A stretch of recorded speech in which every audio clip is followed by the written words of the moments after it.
பல நூறு ஆண்டுகளுக்கு முன்பே மக்களின் நோய்களை தீர்ப்பதற்காக போகர் சித்தரால் உருவாக்கப்பட்ட தலைச்சிறந்த நவபாஷான சிலைகள்தான் இவை.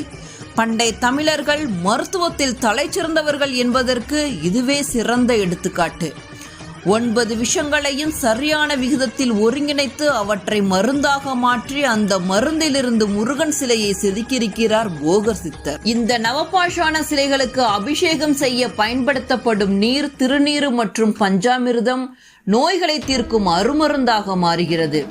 இன்றும் பழனி கோவிலில் அமுத குணமுடையதாக கூறப்படும் இந்த அமுதத்தை பருக ஆயிரக்கணக்கானோர் குவிகின்றனர்.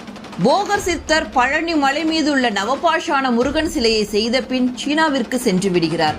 சீனாவிலிருந்து திரும்பி வந்ததும் அவர் உருவாக்கியதுதான் தசபாஷான முருகன் சிலை. ஆம், 10 வகையான பாஷாணங்களை கொண்டு அவர் செய்ததுதான் பூம்பாறை முருகன் கோவில்.